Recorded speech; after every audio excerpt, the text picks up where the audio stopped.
Hey, fellow artists, welcome to Psycheopera Creators Live. I'm your host, Dr. Liza. It's great to see you all here. For those of you who are new, this is a dedicated space for dreamers, shapers, singers, and makers who can turn anything into music. And if you got that reference, then you're definitely in the right place and we love you. From the rustic charm of cigar box guitars and recycled percussion instruments to the electric world of homemade synths, MIDI controllers, and custom software instruments, we celebrate the full spectrum of instrument building and DIY music making on this show. Whether you're an experienced luthier or a basement tinkerer, you'll find a welcoming community here. Join us for engaging conversations and connect with a vibrant network of builders by subscribing to my channel and hitting the notification bell so you know when we're streaming. Today, we are excited to welcome Bradford Reed, experimental electroacoustic composer, performer, and inventor of the pencilina. Before we talk to Bradford, let's take a look at the beautiful pencilina and his music.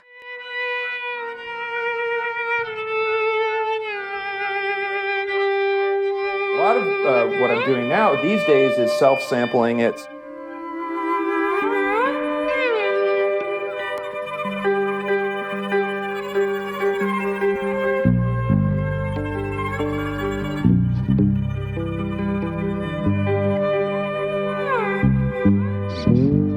here. Another thing that I've been doing is using modular synthesis, kind of Rube Goldberg chains of modules.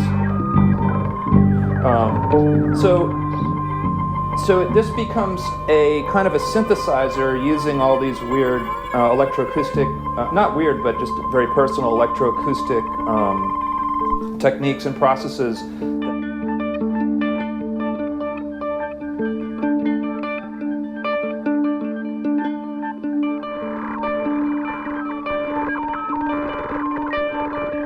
And then my favorite, most recent thing that I'm doing is an extension of that sampling where I use the pencilina as a sort of real-time basis for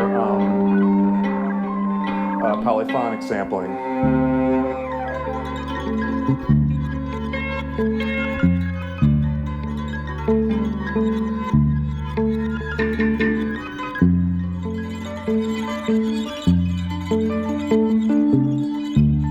It would be great if more people built electroacoustic instruments.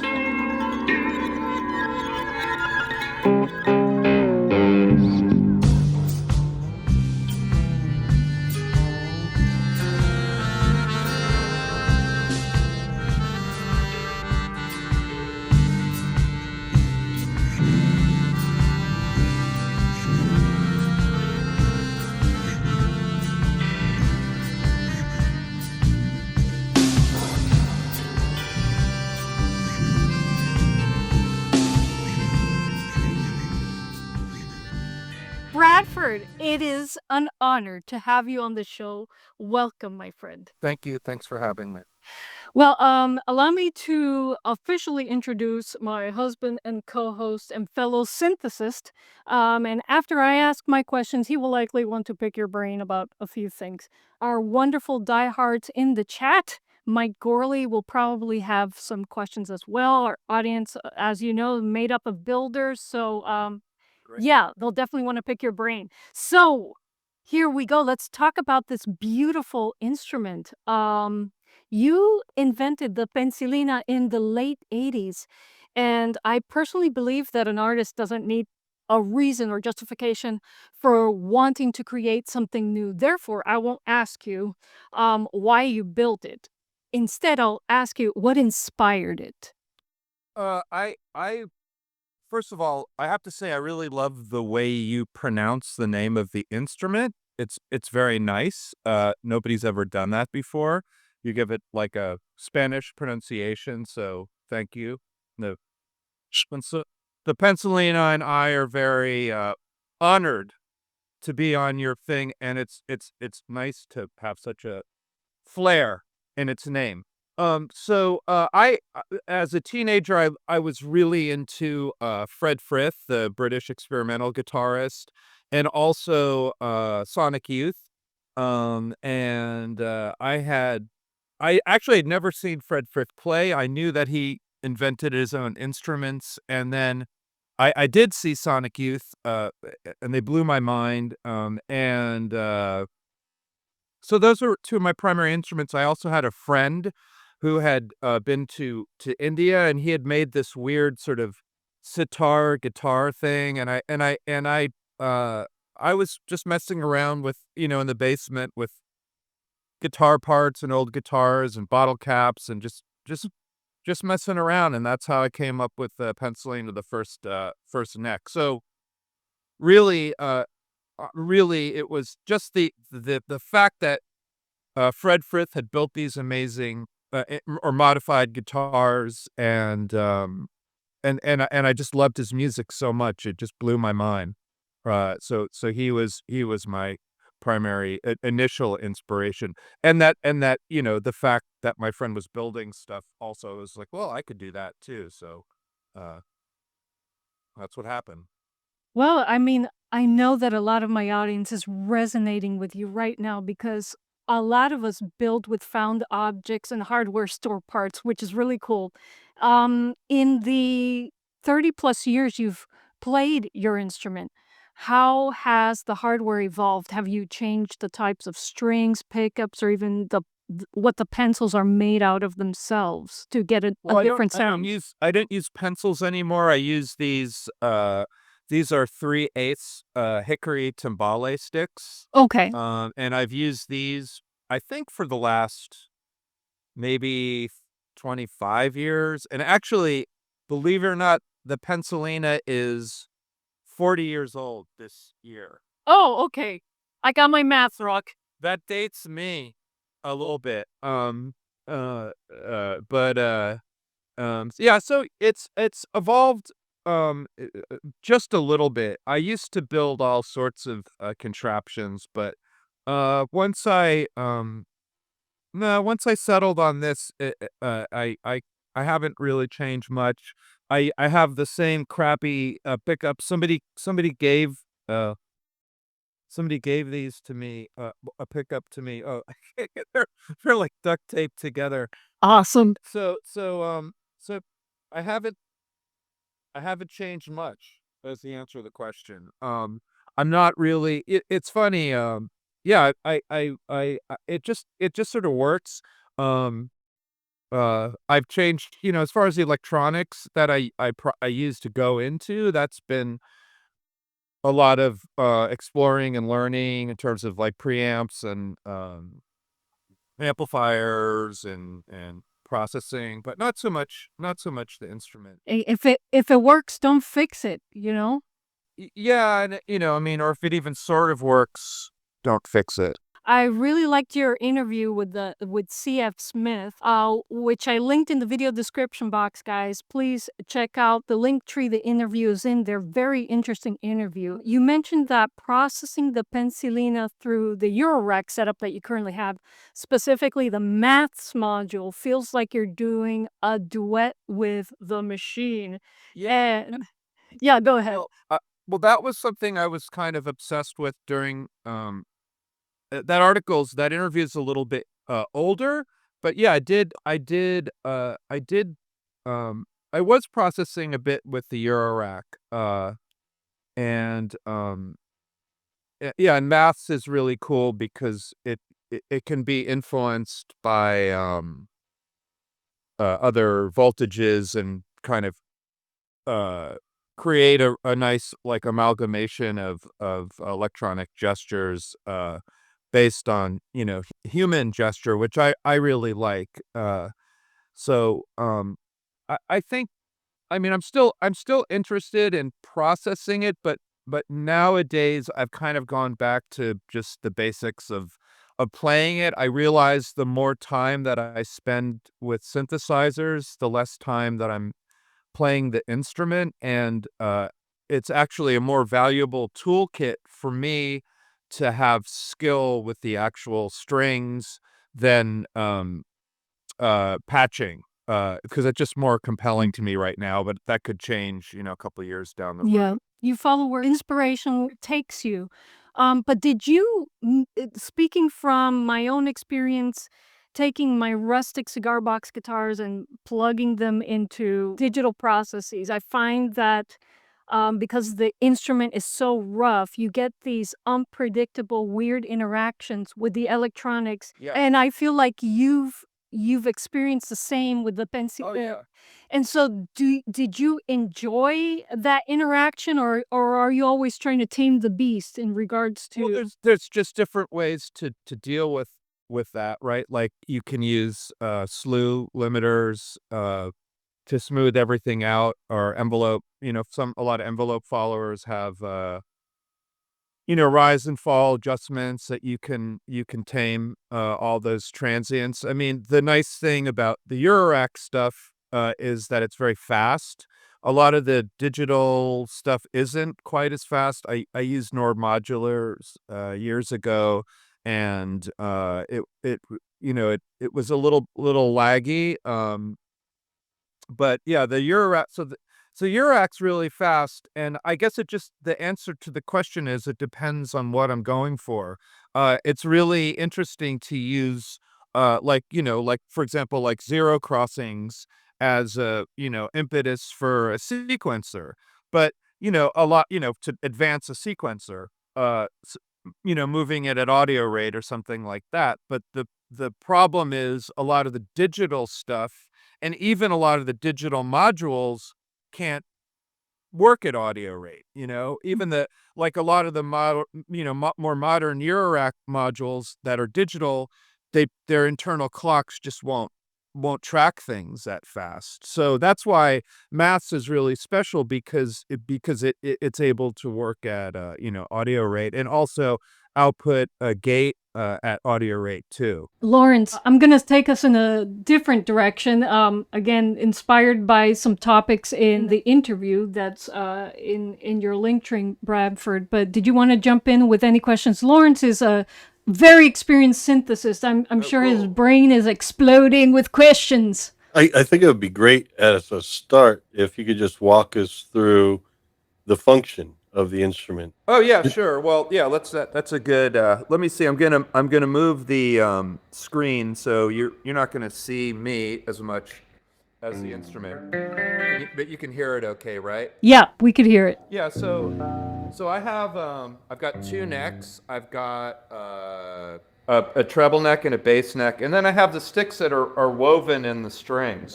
So there's a couple things. There's really a lot going on here. At first it looks pretty simple, but you have so basically I'm starting out in a root position tuning in just a normal tuning. What I guess it's equal temperament, right? Like Okay. a piano. So that's my reference for my open chord, and as I transpose that, it moves in sort of in equal temperament. But on the other hand, the thing that's really special is that on the other side of these movable bridges, and one is just a drumstick, and the other is a bolt. And this is really interesting. The first thing, I used to have a flat bar that, and this goes a little bit back to your question, that came from a friend's metal shop, and I had an almost fretless sound on it because it was flat. So the strings, you can see where I'm touching here, right? Yeah. But this was flat, so I would get that sort of almost fretboard sound. And then I went to a gig one time, and I lost it somehow. Oops. And I was like, oh no, what am I gonna do? And I went to Home Depot, and I got this bolt, and it was just way better. Because I was always trying to avoid that fretless bass sound.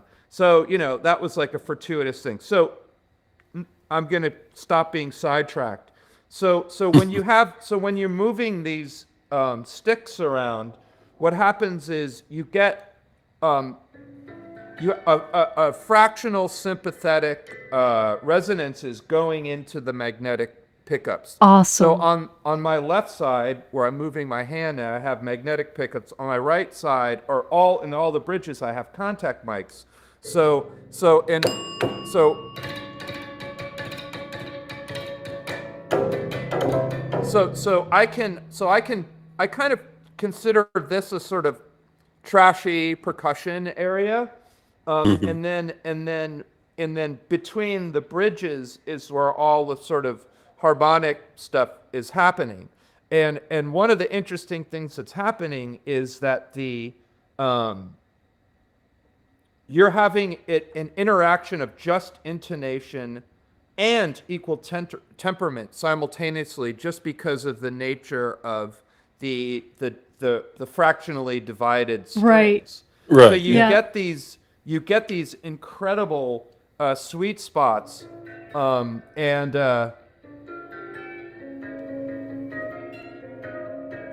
I don't know if you can hear them. Yes, we can But hear if I them. go if I go if I go right and if I go dead center,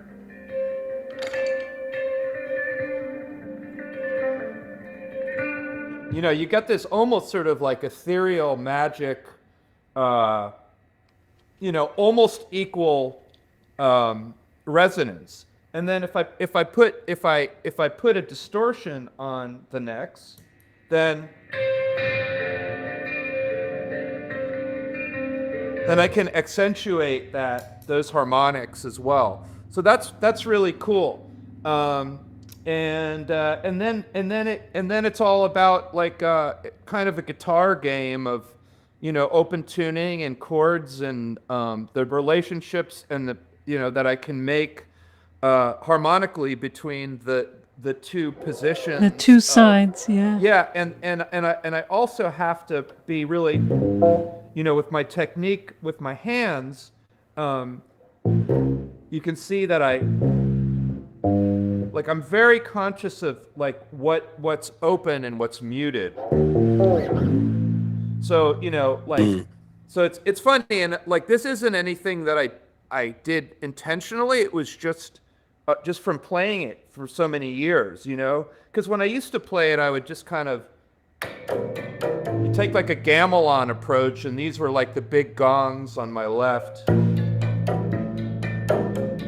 Oh, I love that. Hmm. But then when I started playing blues and R&B and stuff, and just rock, I wanted.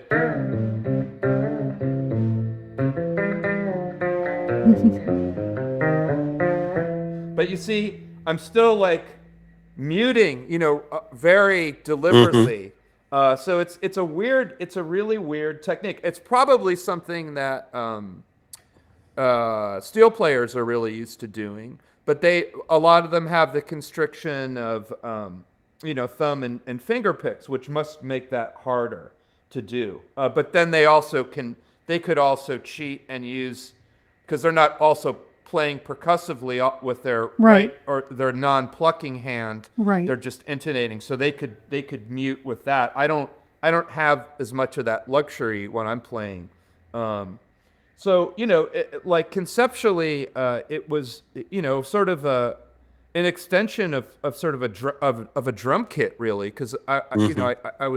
I came from from the perspective of drumming, and like with the drum kit, it's really like all the sounds are what they are. They're atonal. They're a cymbal just has its. I mean, it's got a zillion billion sounds on it, but I mean, yes, the drums, have notes, but and they are important. But we accept the sort of atonality Right. of drumming, and that was a perspective that I was able to, approach this instrument with initially. I didn't know what any of the notes were or any of that, but I I learned, just from Yeah. playing with other people. And initially, I could only play with like violinists, because they could intonate to me. Okay. And she, one of my favorite initial collaborators was Jane Scarpintoni. She's just a phenomenal cellist. She played she played in Lou Reed's band. She played in the Lounge Lizards and wore a tuxedo and looked really cool, or a suit. Sorry, not a tuxedo, but the Lounge Lizards she always had a suit. She loved wearing a suit. And she, I learned a lot from her. About bowing actually, but it was, so initially it was like I didn't, my intonation was horrible. I didn't know what any of the notes that I was playing are, and now I know pretty much what all the notes are, and my intonation isn't as bad. It's Well, modest. when you're solo, it doesn't matter. Well, when you're solo, it doesn't matter unless somebody wants to do overdubs. Yeah, right. But, Well, I you know, perused your channel, and you've Yeah. played with many wonderful musicians. Yes. Your intonation is not bad at all. Yeah. It gets better, but but slide instruments are definitely more complementary and easier initially. But now I don't mind, and if I have a reference, I mean it's another thing that I didn't learn. But it's funny. Here, let's try. I'm just gonna see how good's my intonation. So that's a G. I'm just gonna turn my tuner on here. Yeah, I'm like, yeah, I'm like 25 cents sharp. Close enough. Close enough. Yeah, but we'll try another one. Well, quarter C. tones are good. There's a C. Oh, that's pretty good. I'm only maybe 5 cents sharp, so. But that little tinge does add richness to the sound. It does, and when I'm playing, I'm constantly adjusting, and when I'm playing with other people, I'm constantly adjusting even more. You're a great listener. The fact that you've been able to play with so many talented musicians just shows you have a great ear on a good day. I think on every day, I think the Pensilina has definitely trained your ear very well. It has.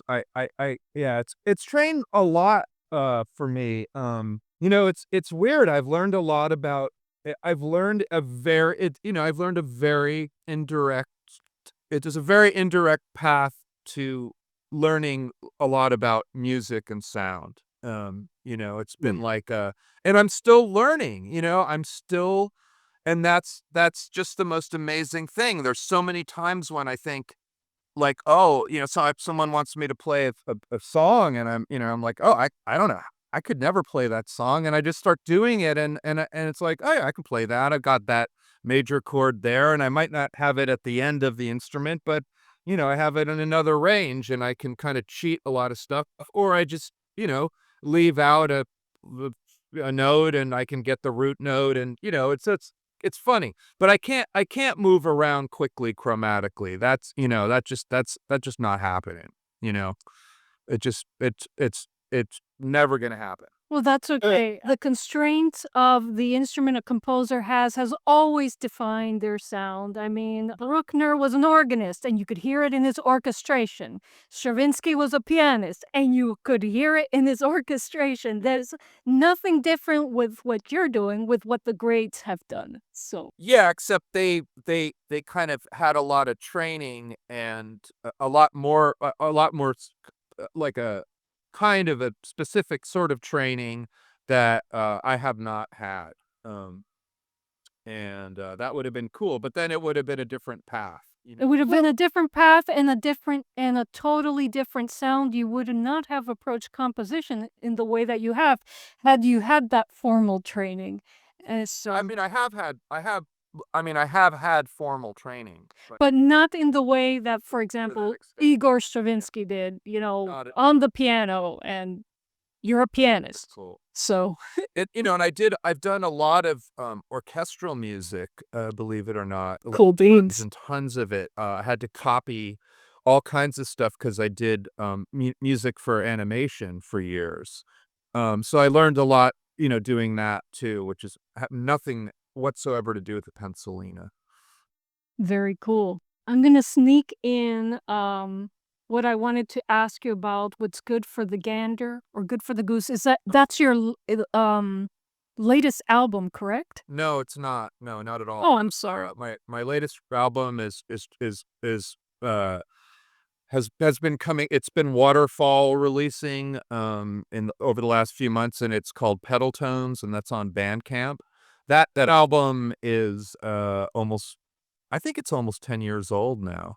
And then the second latest album is Dirt Whisperers. I have an R&B project Cool. with Eric Simon. Folks, just so you know, all of everything that we're mentioning is in the link in the video description box. Please go check out Bradford's work, check out that link tree, peruse it. But I did resonate with the theme behind what's good for the gander. What's good for the goose? What's good for the goose, excuse me. Well, Mike Gorley has heard your albums and says they're both great. Oh, thank you, Mike. Yeah, I actually have I have quite a few. I've started a label, so I'm going to be trickling all of my catalog out. For many years I did not make records. I made records pretty prolifically through the 90s, and then I made records with King Missile, which is a band that I was in for years. Wait a minute. That's so you were part of the song, I guess. What, Detachable Penis? Yeah. No, that was the Oh my gosh. Okay. that was the Atlantic Records King Missile. So I was in King Missile the Third, which was for about 10 years after that. Oh, But I played that song plenty times, and it's a wonderful song. no, it is. I'm just like, wow. You don't often, Cool you know, beans. I mean, but it's cool. There is a storied tradition of, people in like the punk area that just go off and do like really experimental things.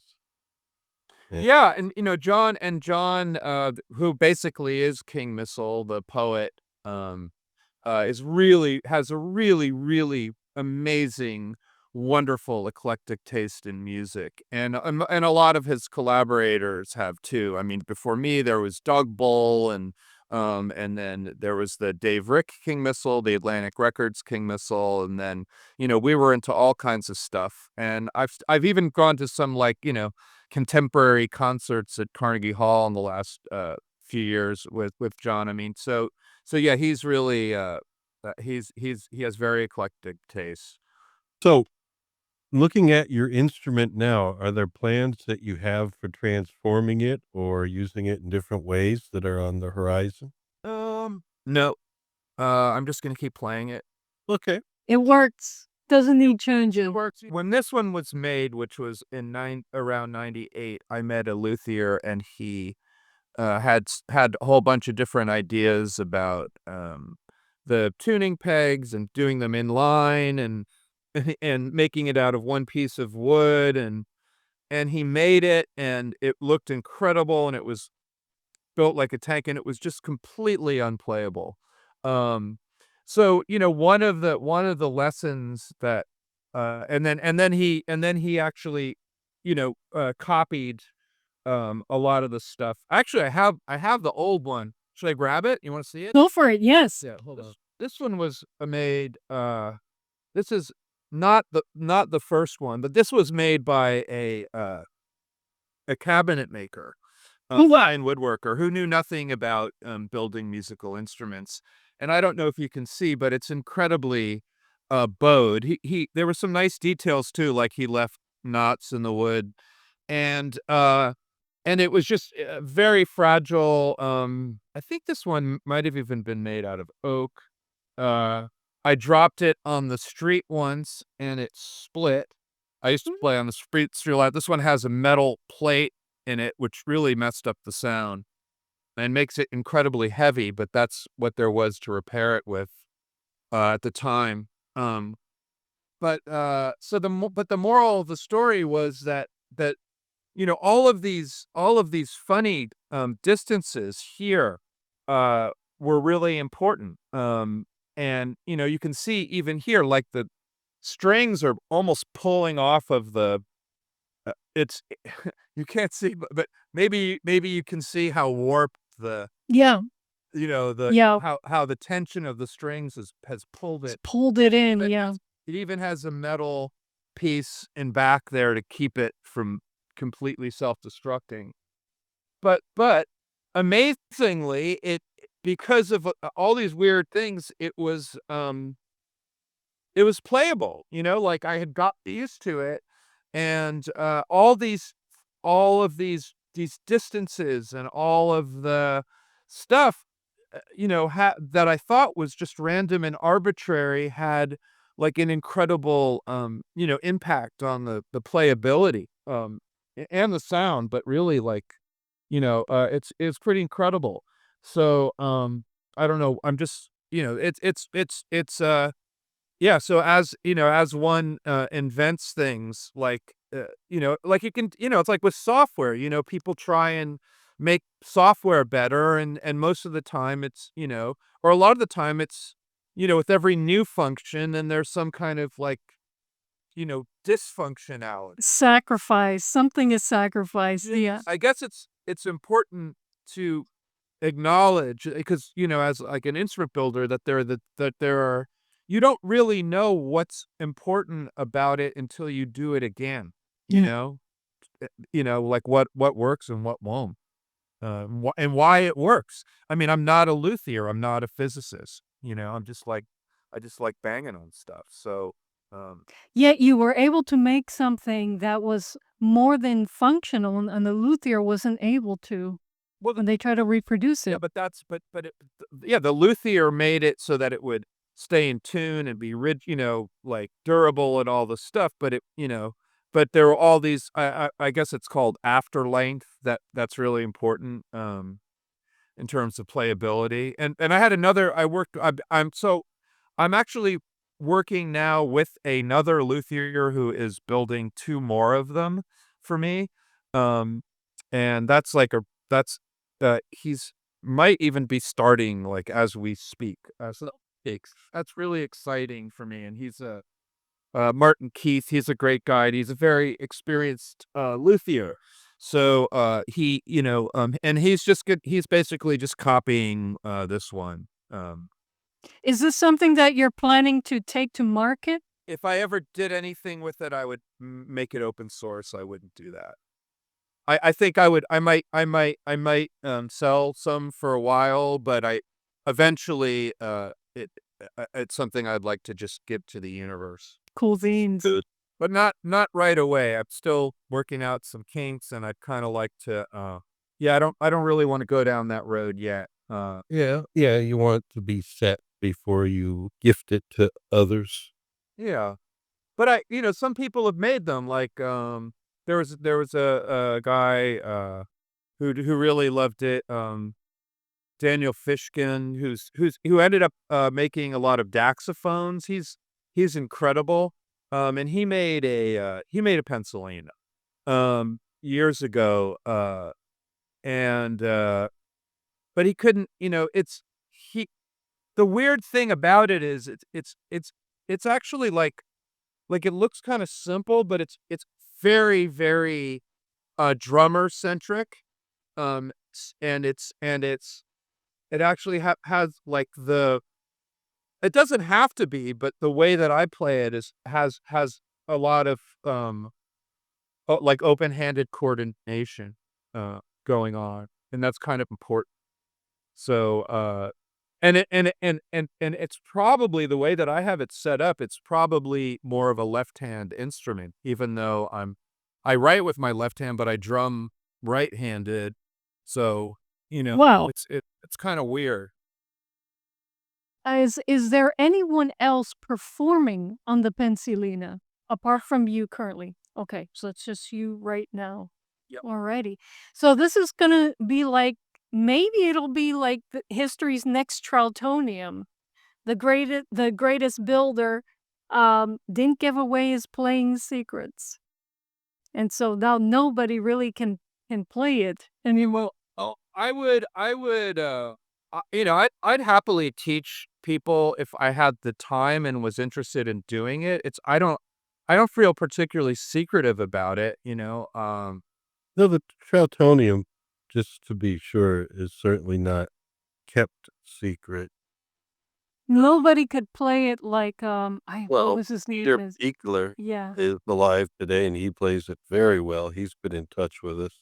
Is that like electronic thing? With the- It's like an early synthesizer that was invented in Germany. and has that like it's like has a sliding. Yes. Yeah, Yeah. I've seen that. It's like I got like a string or something. That's kind. Yeah. Yeah, it's really cool. Yeah. It's a cool thing. Yeah. Yeah, I've seen videos of him. He's amazing. Yeah. It's so funny, like that. All the directions that music and instrument building could have gone, and and electronic music, and where it ended up.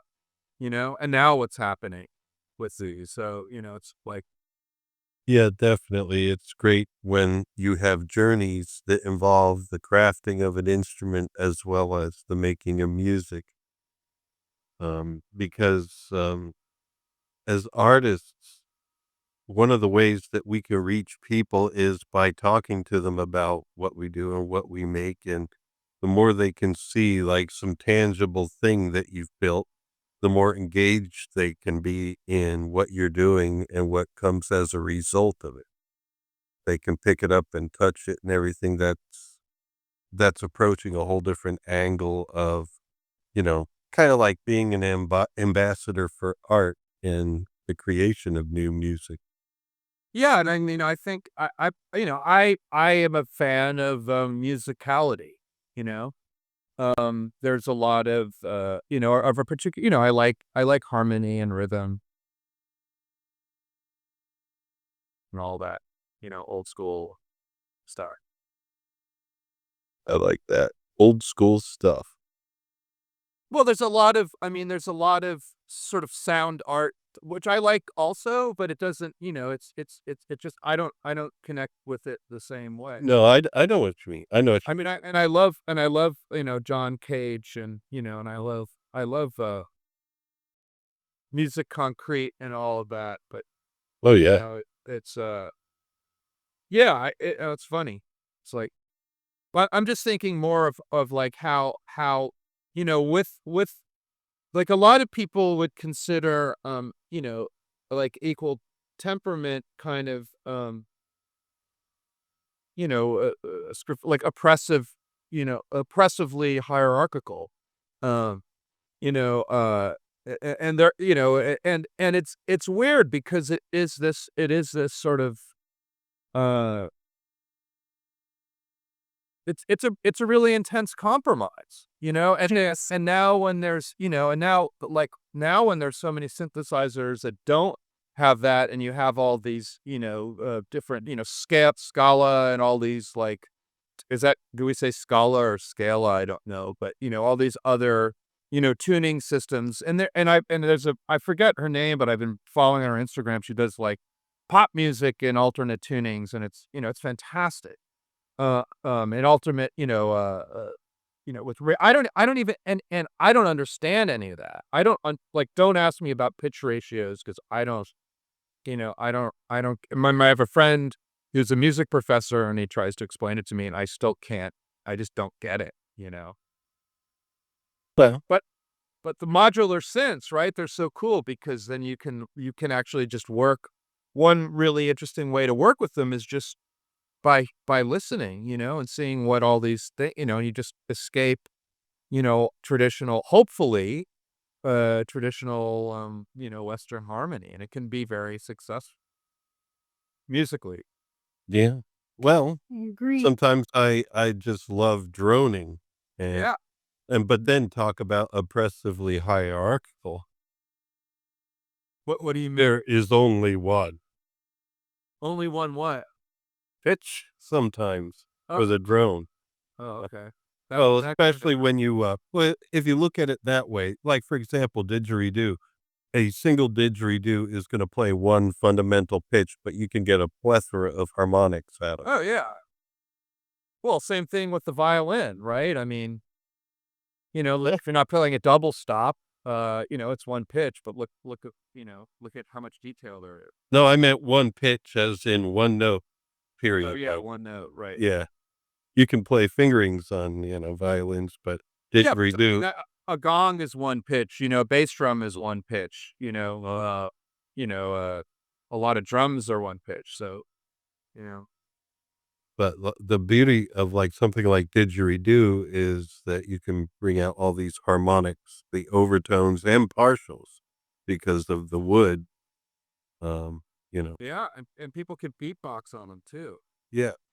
And so, I mean, there it's like you have something that sets some parameters, but there's a lot of freedom when you really look around, I'm sure, and you explore it. There's a lot of freedom with such an instrument. Yeah, it's just all about listening and what people's tolerances are, and what their what and what their attention span is able to, grasp, and what how much they can focus, and that's really changing like a lot now, just to sort of probably the average level of people's ability to focus on something is really getting, significantly, modified, in terms of our culture.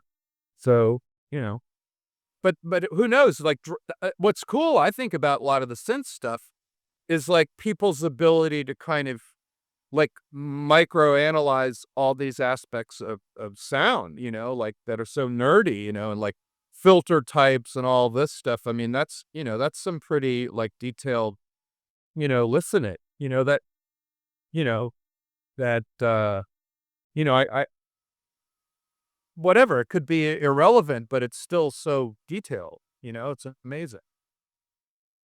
Well, I find that working with DIY instruments has made my hearing a little more flexible, more accepting of more sounds, work easier to work outside of equal temperament. For example, I work with my CBGs. I do not mute behind the slide, so I get those interactions between natural tuning and equal Oh, temperament. cool.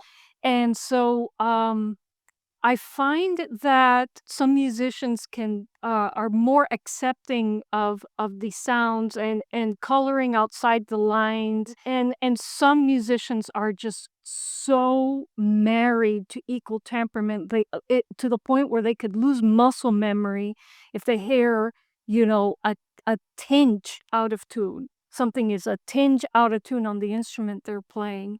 And yeah, now that we have all of these synths that can be it outside of 440, there's still that, I wouldn't say it's oppressive. I just feel like, people are afraid to experiment because they think that the audience will hear it as overly dissonant, but our system in itself is dissonant, and so, it's Yeah, well, it's like geometric shapes, right? It's yeah, like it's conformed physically yeah, to provide a transpositional convenience. right, But that might be a contradiction to the sort of natural, you know, right, like what we relate to on a real sort of visceral, natural level, like why nature is so beautiful, right, and that's not, and it's not, you put a square thing out in the woods and you just it's so noticeable, yeah, you know? Mhm. yeah, I think the same thing with sound and it's it to me it's just I'm just waiting for, the, flip side of I just want AI to just take over as much as it possibly can. I am just rooting for its proliferation just because I just want people to just get so bored with it as fast as possible, which they will, that then it's just gonna blow wide open. they'll go back to nature. They won't try to, put nature in a box anymore like our tuning system. Or Interest they'll want to create things themselves again.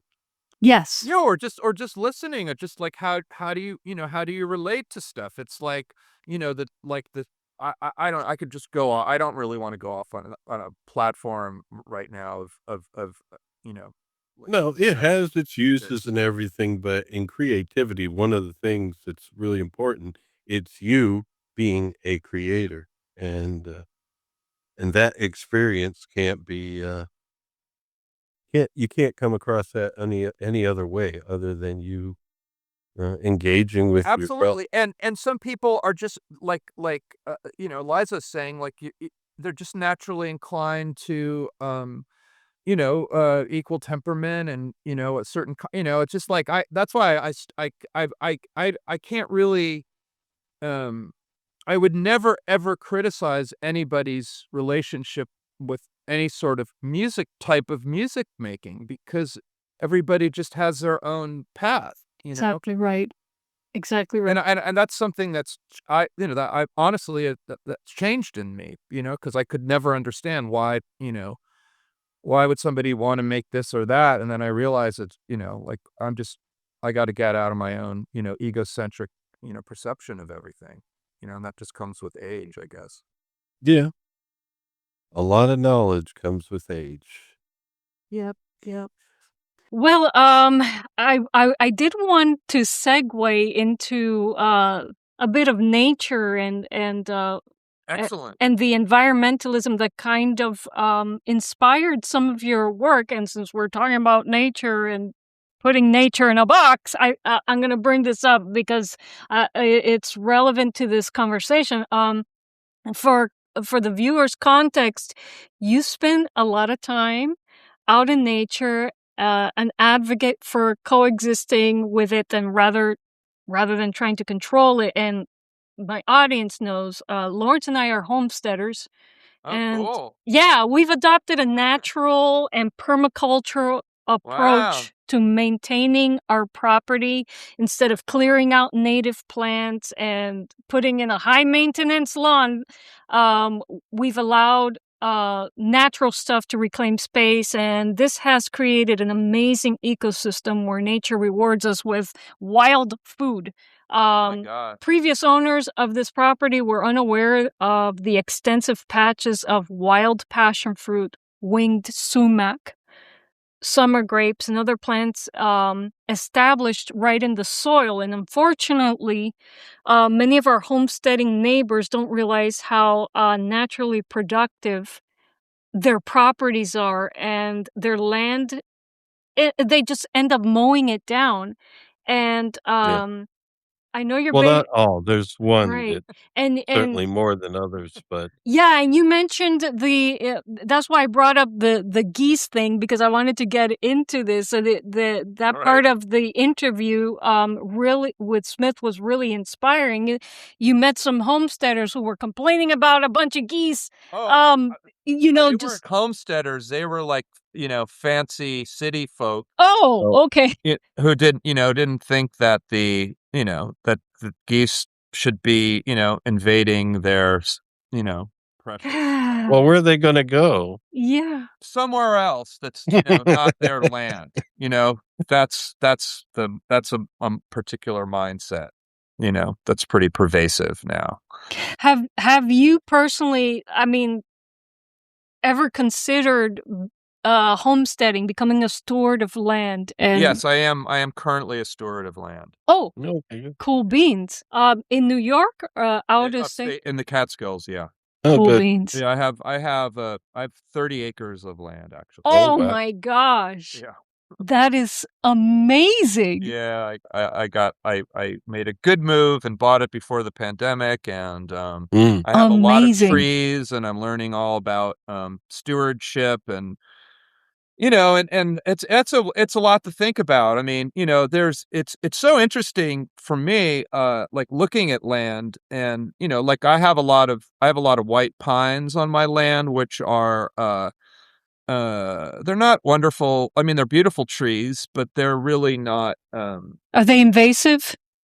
kind of. I mean, what happened, there was a lot of hardwood, and it was cleared briefly up there for farming, by some of the initial homesteader people, and then the trains came and brought grain, and it really didn't make any kind of economic sense with No. rocky soil for people to be farming there. Right. So they just let it go, and then the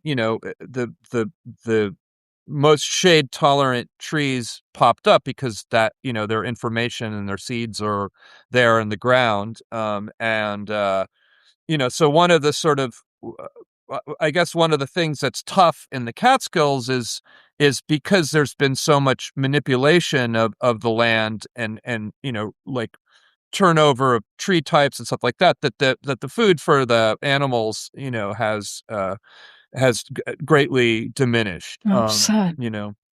So there is so some people have made more of a conscious effort to, like, I ring trees. It's one of the things that I do. I Mhm. ring white pines, and it takes a few years. And if they're touching oak trees or whatever, because I want to have more, food for animals. Right. It's a terrible place for human to grow human food because the soil's really rocky and the animals want to eat everything that you grow. So you really have to fence it in. But we grow stuff in Brooklyn, actually. So Cool. yeah. Wow.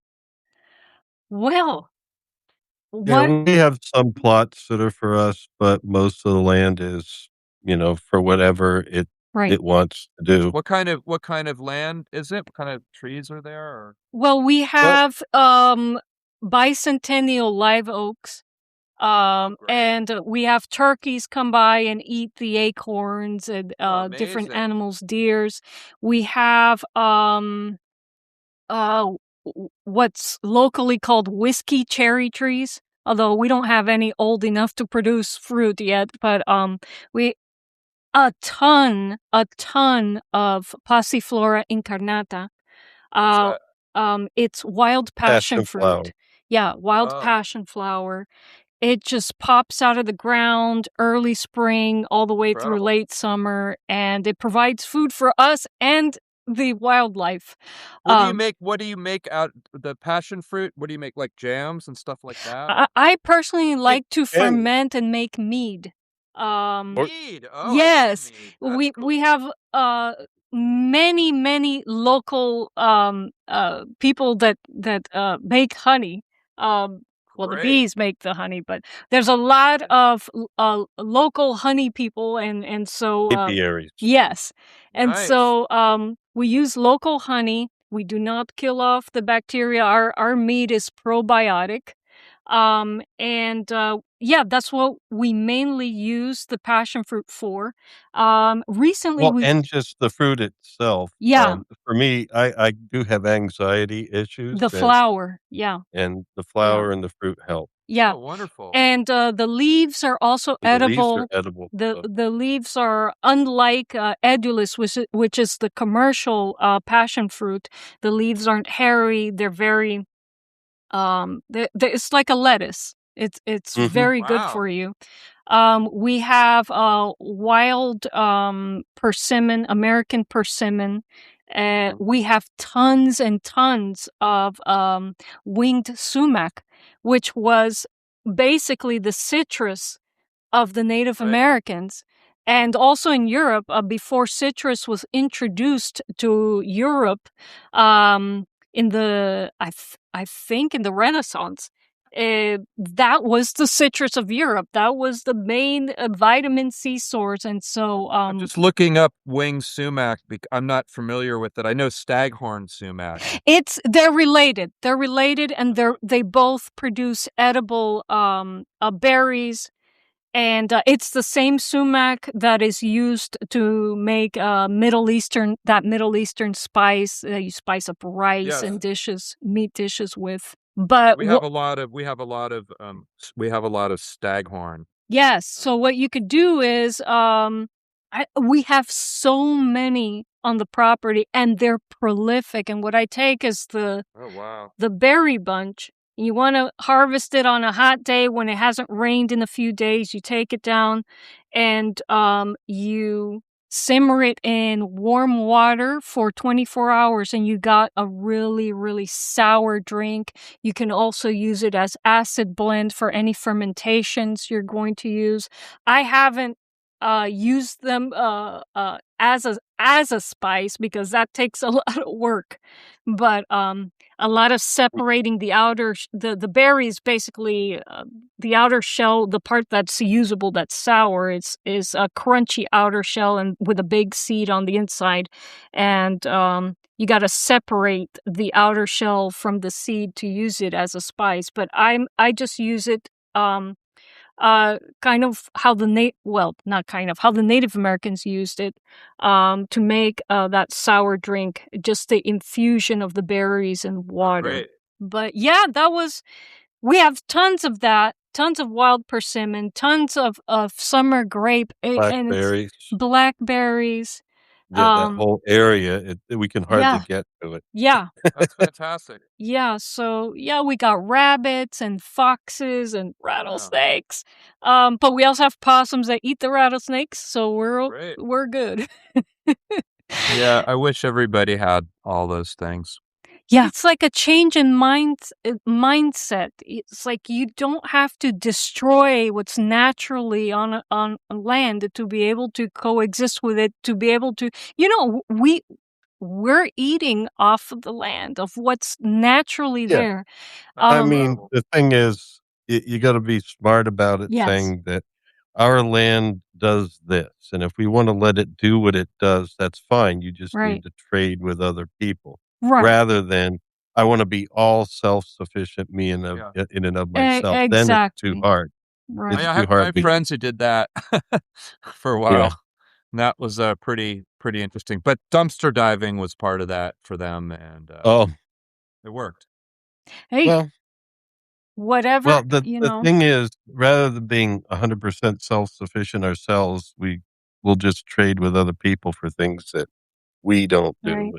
But even the people who do have livestock, who do have chickens and other things, tend to over manicure the property, and they would get so much more out of it for themselves as well if they collaborate with nature rather than mow it down.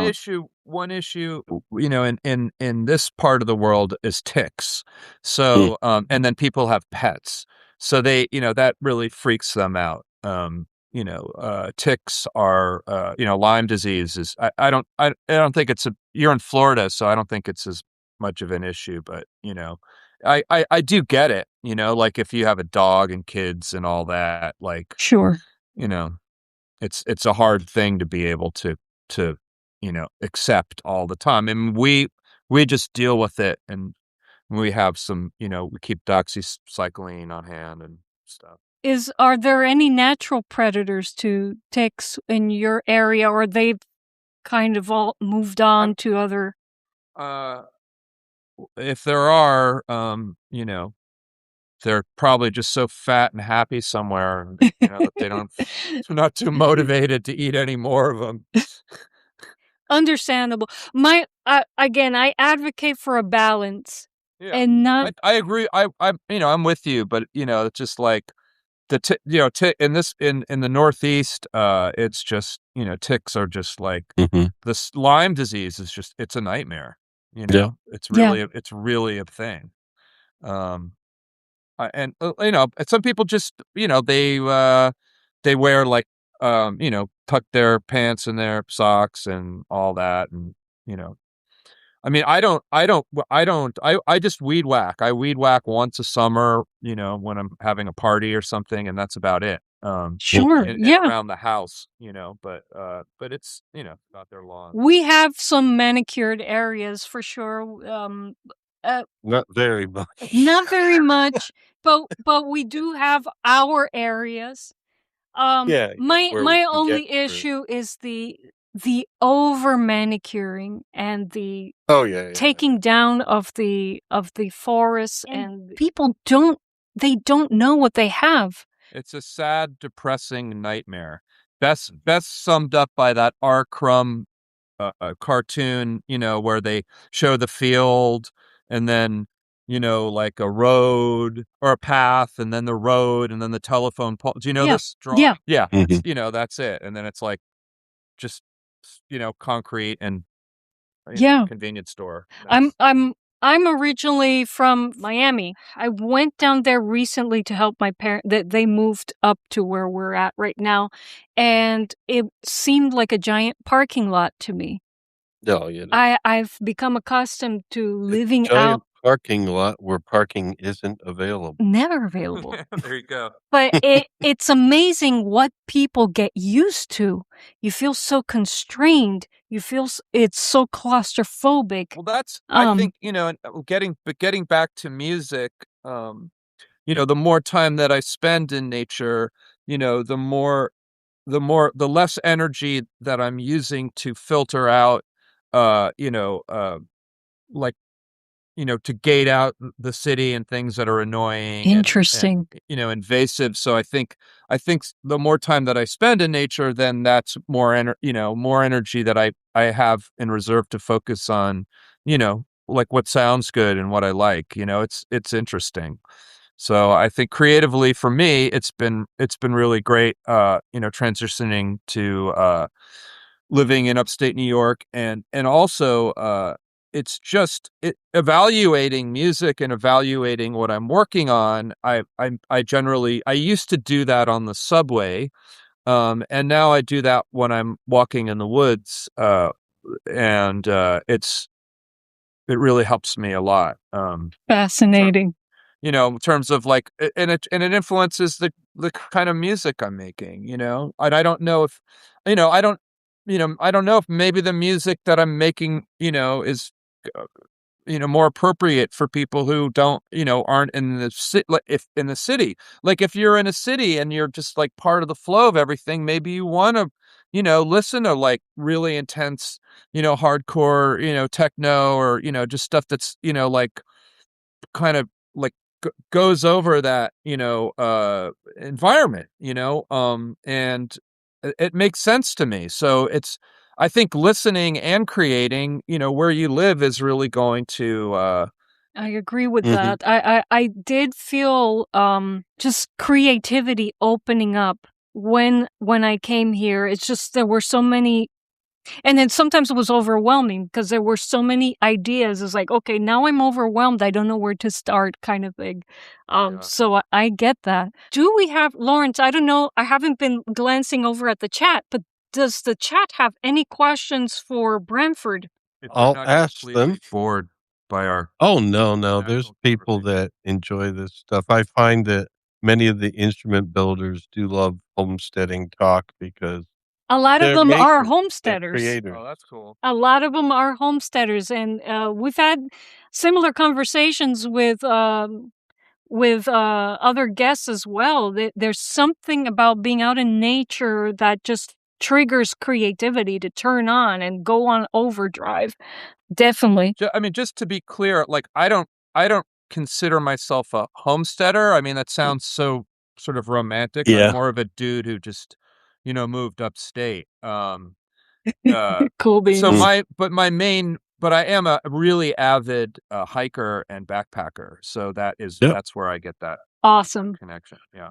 Yeah, I guess we use it somewhat romantically too, Yeah. but we're Well, not it sounds like you guys are self-sufficient people. you're making mead. So, that's Yeah. that's Well, enough yeah, we're enough not said. self-sufficient people. We Not yeah, definitely we're still have working towards it as Yep. much as I don't possible, know. but I don't think we're ever gonna be completely self-sufficient. I no, don't I think mean self-sufficient no is that. human is ever Yeah. totally But we'll be able self-sufficient. to barter and trade and basically just live off more of a community type system Yeah, of that'd be interaction. I hope that's the way of the world, you know.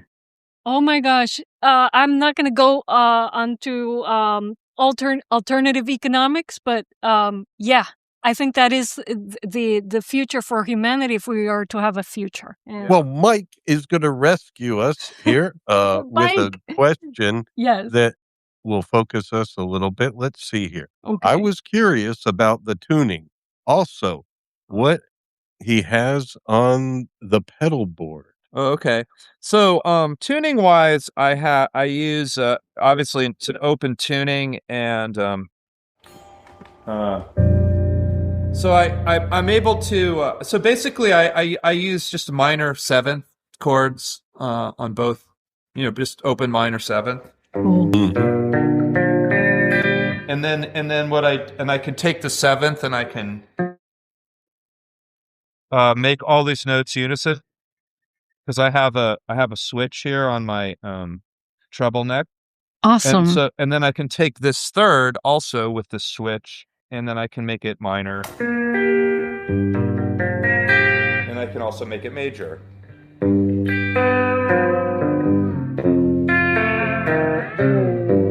So and that gives me the curious thing about the way that it's tuned is I have access in each position to a minor chord. Oh, sorry, here.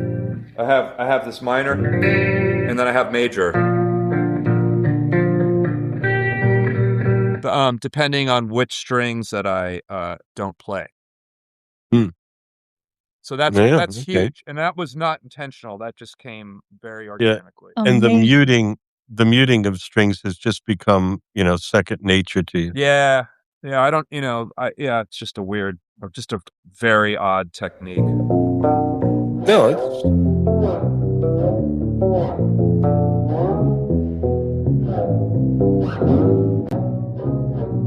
So yeah, and then sounds good. So on the pedal board, I have I think I have to say I think it's the greatest guitar. I think it's probably the greatest electronic instrument, in my opinion, ever invented.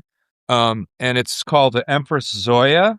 And it is a 2-in, 2-out, basically modular synthesizer with no. Do you guys know the Zoya at all? I don't know it. not really. No. It has no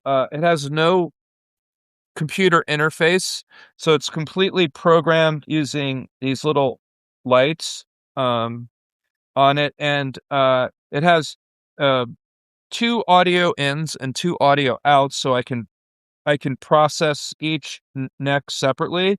And it has it does all the modular synth stuff, like it's got filters and VCOs and LFOs and clocks and sequencers and clock dividers, and it just got every, basically your whole modular synth toolkit, plus everything you'd want in a guitar pedal. It's got delays and granular delays and reverse delays. Loaded. And every single parameter is mappable and attenuatable, and it's just.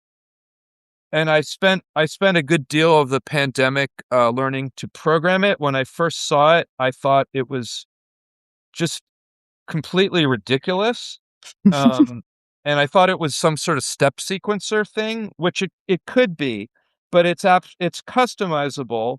So like there's a lot of information on YouTube about it, and on the web. There's a sort of cult around it and sharing patches, and it has a minuscule screen, which is completely, every year that I get older, it gets worse and worse. I actually have a magnifying glass that I hover above it because like there's no editor for it, but you end up just using your ears a lot, and so that's a wonderful device. And then I use this I use a Boss Boss GT 1000 guitar amp, and simulator processor multi effects thing. And that's where I get all my sounds, like amp sounds. I have amps here, and if I had a blindfold on, I can't tell a difference. A little bit different with the distortions, so that's why I'll just use different distortion pedals, like the one that I've been loving on for the last. You can't really see it, but it's a Nobles. It kind of just like kind of a warm overdrive. And then I have an ancient Boss mixer from the 1980s. Nice. And then what I did that's really cool is I have this thing called a MIDI baby, which is just it's a MIDI switch box. But what I did was I organized my Zoya patches into different categories so that when I'm improvising, I can click these different buttons, and if I just want my basic effects and things that I use all the time, like my sort of standard go-to things, I can flip through them. Each pedal cycles through, each button steps through 5 to 8 different effects. So I'm never more than like 5 button pushes away from something that I can use. I don't have to, because I don't want to, like, when I'm playing and I'm improvising, I don't really want to have to scroll through anything. And so that just changes my, I don't know if you can see, but it changes my patches on the Zoya. The problem with the Zoya is that it takes a second to load in the patch, so we'll interrupt. Right. Not a second, but so I have to kind of, compose that in to stuff, and it's really cool. And there's loopers in it. You can have multiple loopers. You can have it, like sampling things and then playing it back at different speeds. So like all these crazy esoteric pedals, they're awesome, but you can basically program them all with this thing. But the key word there is program them, and not everybody has the patience to do that. So that is, and it's also like, how are you going to set it up? Like there's 3 buttons, so there's not really any kind of, there's no knobs on it. So you'd have to, do knobs. But the thing is, I am concentrating on so much that the last thing I want to do is like adjust knobs on something.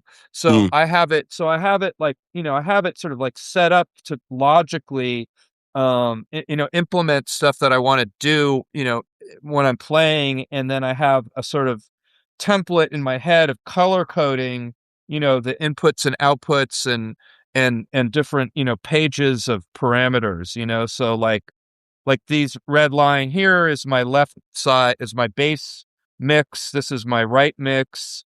If I go into different patches, I've color coded things. So it's like something that I've kind of standardized for myself, over the years of learning it. And then, finally, that I'm not using right now, but I have this blooper, which is, you guys know the blooper? No. That's a Chase Bliss pedal, and Chase Bliss is a company that just sells kind of boutique guitar pedals, and they are sort of obsessively tactile, like the knobs feel really good. And this is the opposite thing of the Zoya, that I can kind of capture bits of sound with this very intentionally, make loops, and then, modify the speeds and the way that it, so I use these as like sort of enabling like technical, and harmonic extensions of like what I'm doing on the instrument. So if I have like a drone, this is nice. Like, I have this patch that like it has a certain pitch on the bass one, and then has another interval on the treble one. And if I want to change the speed of the delay, I can just,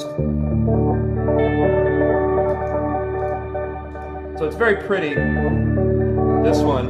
And then I can literally sequence through different parameters and different intervals of pitch shifting. And then I have another, this is just an example of how I use this thing. And then I'll have like this patch is on now. But the thing I find with effects is they're just like, a lot of time they're just too much. So I have this, I don't know if you can't really see it, but there's a little blue light that goes on. So every 4, clicks of every 4 pulses of the clock, it'll flip flop the thing on and off and just feed it in. So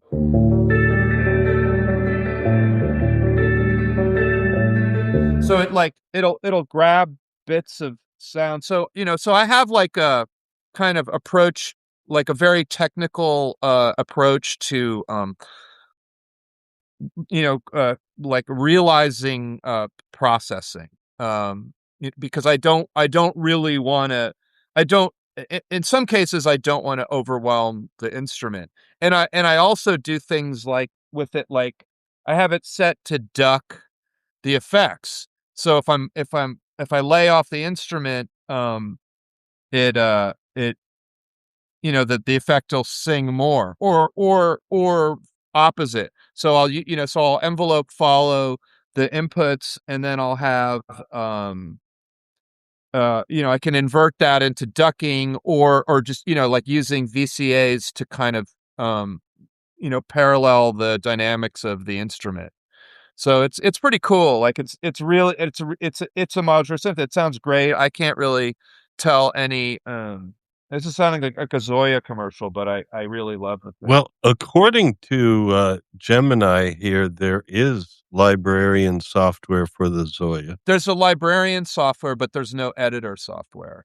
So you Oh, you okay. could theoretically organize your patches with that, which it's a pain in the ass.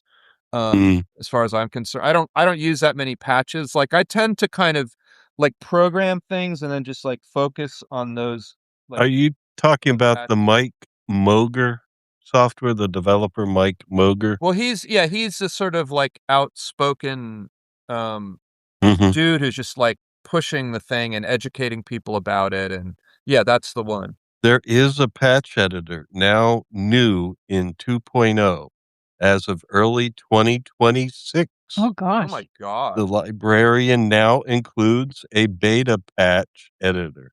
Yeah, but that's not, but I'm probably sorry, I'm just I'm trying to. that's awesome if that's the case, but it's you could probably edit the patches but not hear them while you're editing them, Oh, because as far as I know, the only way to get into the sort of memory of this thing is with an SD card. So you might be you could probably, that it's still convenient. After we get off this thing, I'll probably look at that. So that's great news. yeah. Well, might as well check it out. Oh, you bet I'm gonna check it See out. I where mean, it flies. I go crazy with this thing. But Well, also like the any of these screen is things so, where there's a single developer and you hear something new comes out, it's always worth checking out because they're, the thing I their like releases are less frequent. So but the thing, but that's what I like about it. Like the yeah, yeah. limitations are like fantastic, and like there's so much that it can do. I sometimes I'll use an iPad also with the VCV rack software. I'm sure you guys are Yeah. familiar with that. Yeah, I use VCB Rack. Or actually, the iPad version is called Me Rack. Mhm. And because I just I like having a laptop. I used to use Reactor a little bit, and Oh, yeah, yeah. Yeah. so I'd have like I'd have like Reactor patches that would interact with this, and that was cool. But um, yeah, so but it's just like it's such a can of worms. Like it just goes on and on and on and on. Like Yep. I want to play. You know what I mean? Right, So right. you know what I mean? It's just like it'll just go on, and it's I think it also like culturally feeds into the whole like dopamine quest of like immediate gratification, like the sort of scrolling and finding things, and that there's a million modules, and it's just like it's very immediately satisfying, but then you kind of end up with this spaghetti nightmare. But the great thing with the digital patching is that you save it and you can recall it, and I love that, as Yeah. opposed to the hardware, which is forget about it. It's good. No. Just some very encouraging comments from Oh, Mike cool. Gorley here. Oh, thank you. And, I, yeah, he's gonna check out this Zoya too. yeah. Mike and I found each other. He's a guitarist, but we found each other online. He was doing some of my VCV Rack tutorials, so he has a Cool. synthesis side to him as well.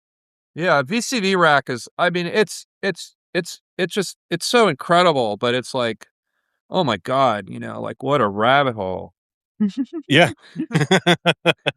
But it's less so than other things like, doing pure data, max Oh yeah, MSP, which I've done. I've gone Yeah. down that rabbit hole too. And I think that's all. I mean, that's also really incredible. Like I made a whole bunch of software Oh, to yeah. make to make. I did that. I did software like Max patches for work for companies for like museum exhibits and multimedia stuff, and Mhm. I love Max. It's really great, but I love Max too. And I think the kind of the best thing in the world is limitations, and yes. it for music to actually get things done, and but we lit culturally again. We're just in this where there's just infinite branches of knowledge and distraction, and like just a million different directions you can go in, Yeah. and sometimes like it's wonderful, and I've done that, but like the I think what's internalized as a player is really like the most precious for Yeah. me. But I You- love it. I love all that stuff. Like it's Mhm. it's fascinating and amazing. And there's like concoctinative, what do you call it? That's concoctinative synthesis. How do you I say don't that? know. Oh, but Um, there's a Yeah, I whole know what there's you a mean. I I've have a not hard heard the term. time Oh, well, you should look pronouncing that it. up.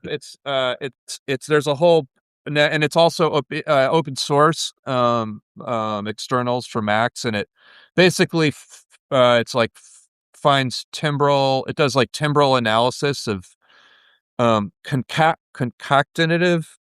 I'm not saying it right, but con, but it does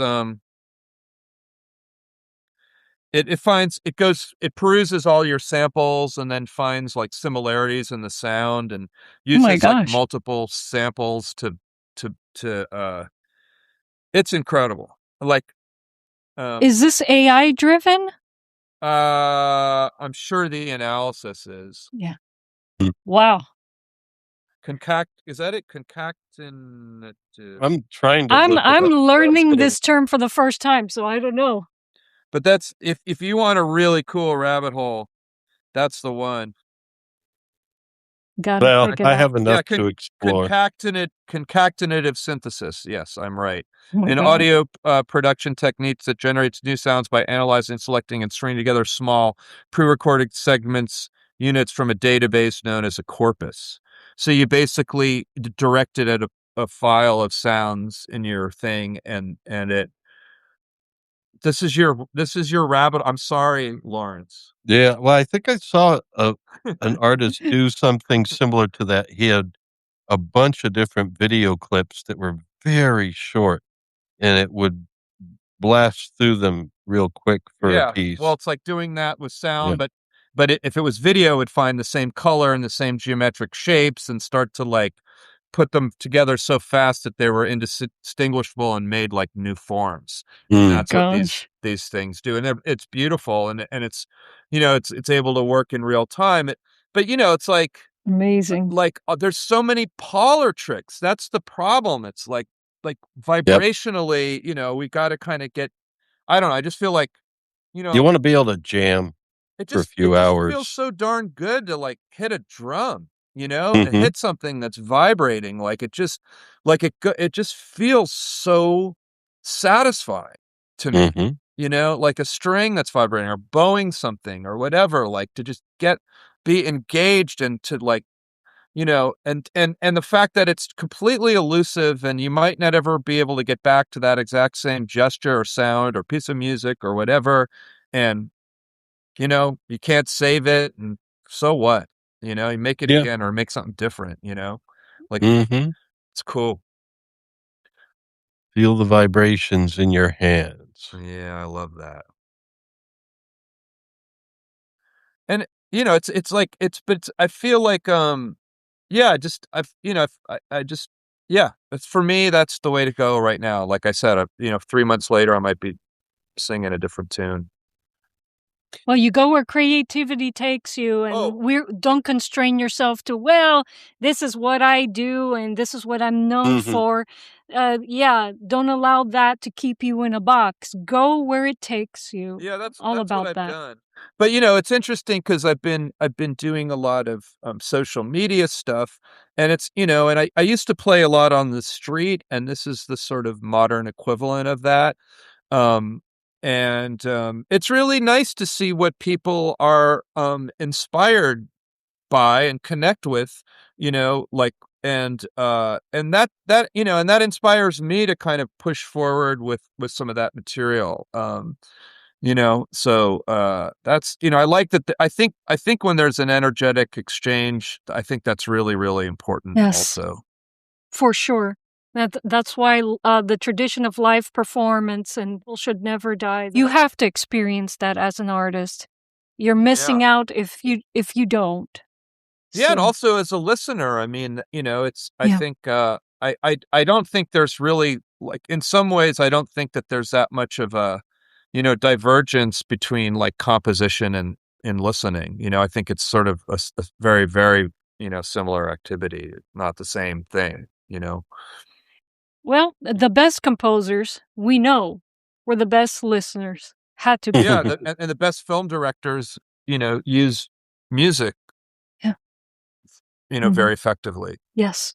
There's so much we could talk about, so many rabbit holes we could go into, but is there something you wanted to leave the audience with about your Yeah, work? I'd like to go. I've been thinking. I think I'd like to go back to that AI thing, because it's because I've gotten some comments on my Instagram, and I just think now it is so important to, for creative people to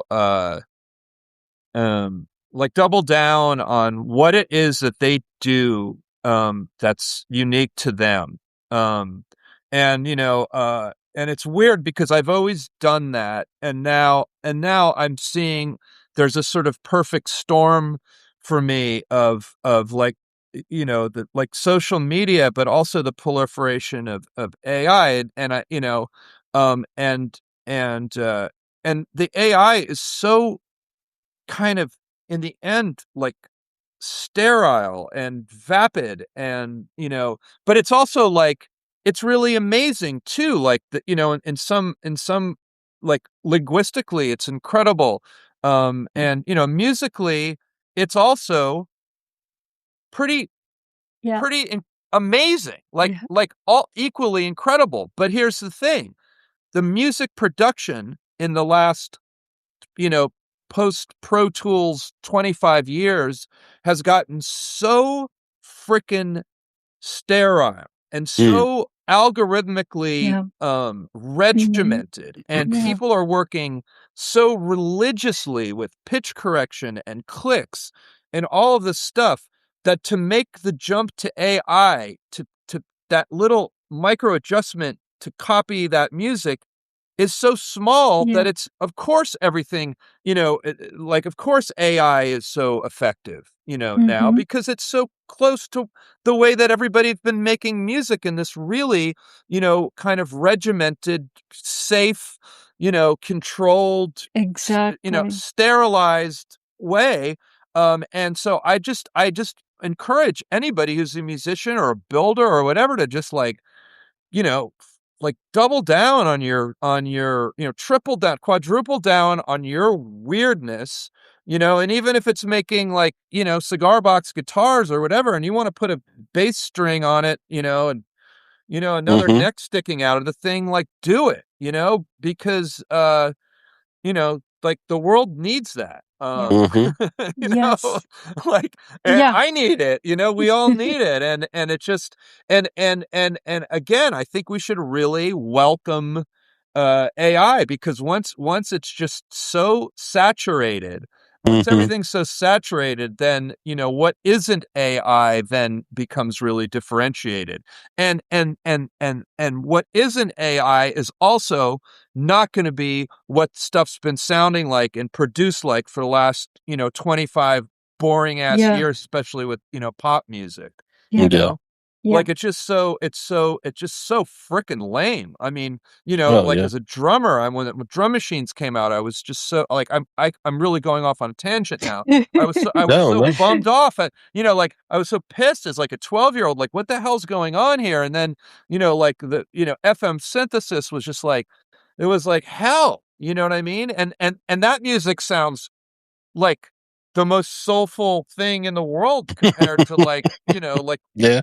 what's coming out now. So I just think, like whatever. I mean, just get an instrument, play badly, and instead of having like backing tracks, tap your foot like out of time, because that's like more humanly compelling than like a zillion backing tracks and the drummer with the click and everything going on and perfectly timed, and like it's just everything is so musically so, not everything, but what has been so culturally pervasive is just so freaking boring, like and It's corporate music. It's been pushed down our throats. They had a formula that sold and just repeat it. but Repetition.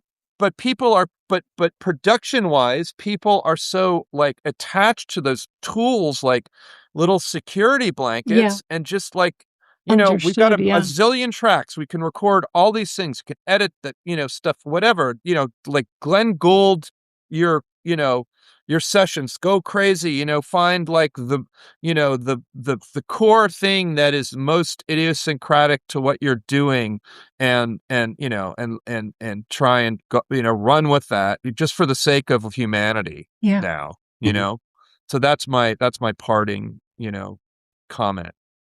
And I know everyone in this audience is resonating with this. Yeah. I mean, Yes. they're already making their own stuff. Like Mike makes his own. It's great. But make his own it's good to get the validation from such an incredible Well, I mean, artist. that's it. You keep pushing at, there'll be a hunger. I think some days, people be hungry to just be there making music with an actual instrument of some kind where, like you said, you feel the vibrations as you play it, and that becomes a personal experience, and then you do it with other people, it becomes a group experience, and we might find again that people are like, let's make a garage band because we want to just do it. People are doing it, but I mean, let's face it, it's like, not everybody has the luxury of like being able to set a drum kit up somewhere or a garage to practice on. I mean, there's just the reality of the world now, and just, like it's just way easier to and way more viable to, have stick some headphones into a laptop. So I'm not, I'm not discount like that. That's also has its place, but even if you're doing that, maybe don't use the grid, and, make your own sounds, and, like whatever. I just think there's like, or you can always sing, use your voice, use contact microphones, whatever. I mean, there's just so many. Yeah, don't use the same production tools. Don't compress the same way. Don't mix and master the same way. Don't use, yes, and put yourself in it. Exactly. But unless I would agree with you, unless that's really somebody's what they want. Passion. Right. You know what I mean? Right. But and the really sad thing about that is that AI is completely, better than a lot of people are now at producing, and it can do it in 30 seconds. Yeah. So that is a little heartbreaking, for the people who want to make, modern pop music.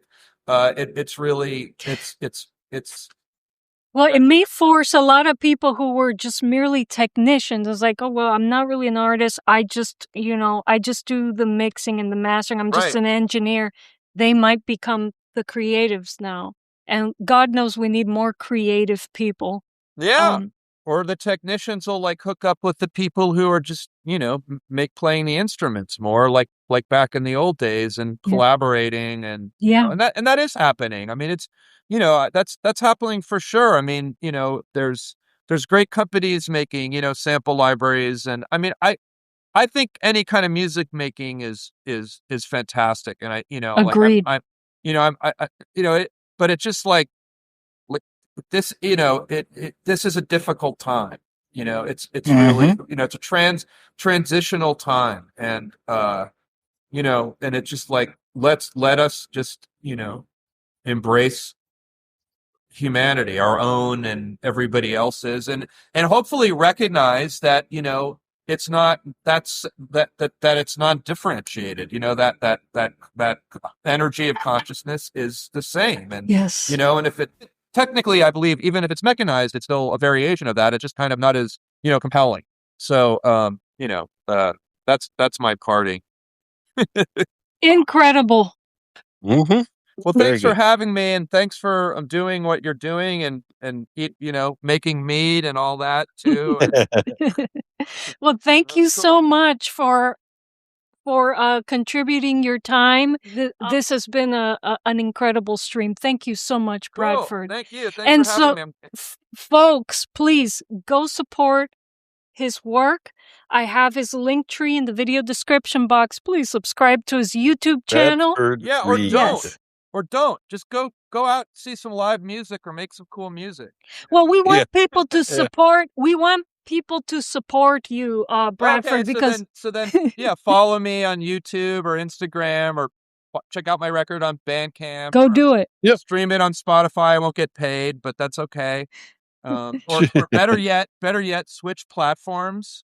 Get off of Spotify, because you know they're not the greatest people in the world. Oh, there's another rabbit hole. What platform would you recommend? YouTube. I think I like Oh, okay. YouTube. I think I really like. I think YouTube's a really cool platform. The YouTube music has just about everything on it. Yeah, And I that's really what I used. And I like being able to stream. I like being able to see what people are making and learning things and sharing knowledge and Mhm. doing that without watching ads. And Cool. YouTube just seems like a cool, you know, like the least nefarious of all to me. Agreed. You know, like it's almost like the Library of Alexandria. You know, it's just got so much in it. Yes. You know, Yeah. a Mhm. lot of misinformation, but a lot of really good information too. The University of YouTube, Yeah. as Lawrence and I used to call Well, it, yeah, I mean, that's the thing. The solution to bad information is good is good information, but information. Yeah, Yeah. the And YouTube problem has it all.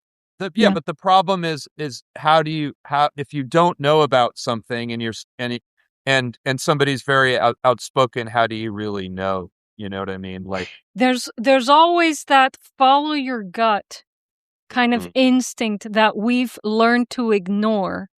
We got to be more human and not ignore it. yeah. I think that's a really good point. And Or so, even better yet, if somebody's telling you how to produce records, maybe go and listen to their music and see if it's any good. yeah. Mhm. Yeah. I All Well, right. subscribed to Pennsylvania. I'm already subscribed. So, Excellent. all right, folks, thanks for joining us today. And I'll leave you with my diddly bow outro.